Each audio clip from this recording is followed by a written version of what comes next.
at MIT and online. So I am Li Wei Cai, Picower Professor of Neuroscience and Director of the Picower Institute for Learning and Memory.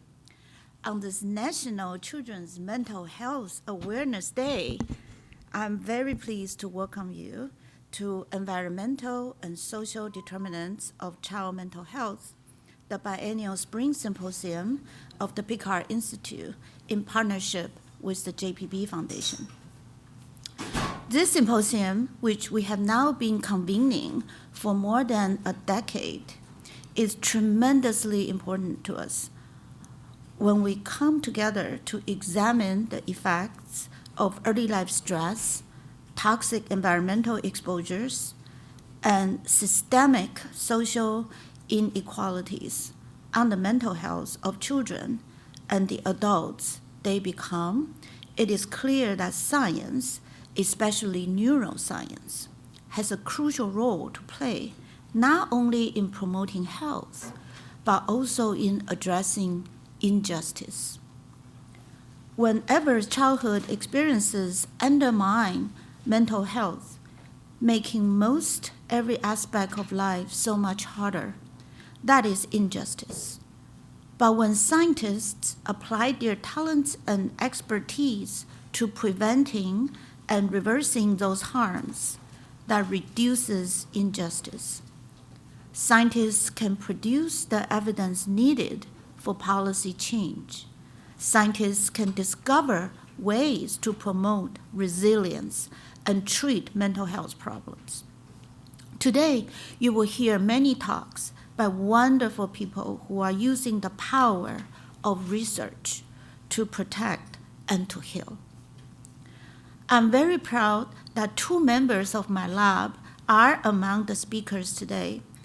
Dr. Ravi Raju, who led our efforts to organize today's symposium, will speak about the neural basis of resilience.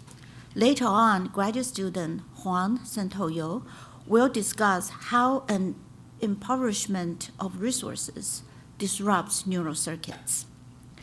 Importantly, our speakers today hail not only from MIT, but also from institutions around the country, and not only from the field of neuroscience, but also from the fields of medicine, public health, environmental science, Native American studies, and public policy.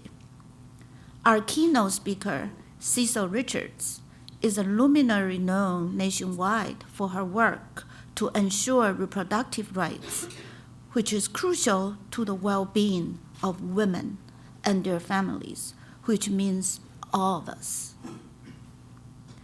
I want to thank all of our speakers for the important work they are doing in different ways to harness science, research, and policy for justice. I especially want to thank our friends at the JPB Foundation for their partnership in conceiving and organizing this symposium. Together with Picower Institute staff members, including Ravi, Brittany Greenall, and Asha Bakar, they have developed an event that I know will be informative and inspiring.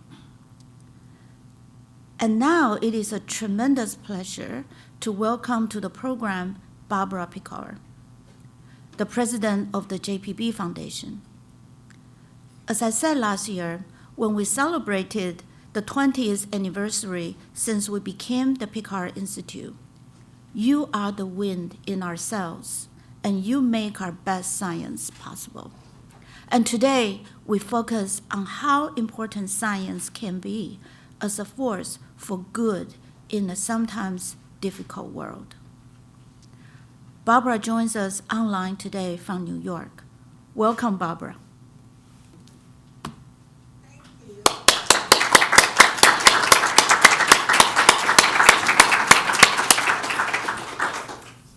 I don't know if that was for me or for Leeway, but I will accept it on behalf of everybody. I am really excited to be here. This is one of my favorite things that I do every other year.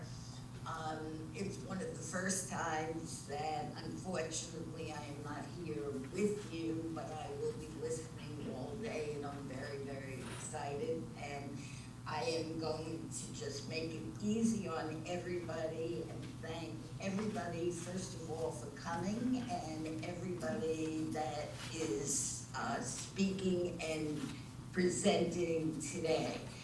As I said, I'm really excited about this, and I'm not going to take up much of your time, except that it is so exciting to be with MIT for over 20 years now.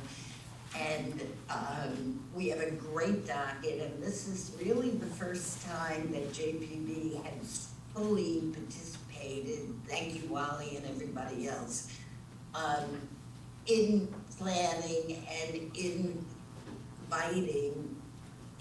inviting our speakers for today, many of whom are JPB grantees. And as you can see, I think my dog Bailey seems to be a little bored by what I'm saying and is sticking her body outside.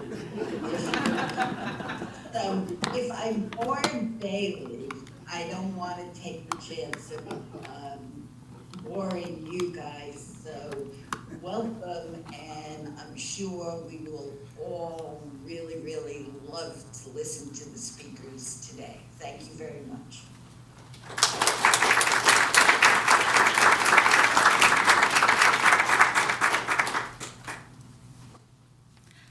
Thank you very much, Barbara.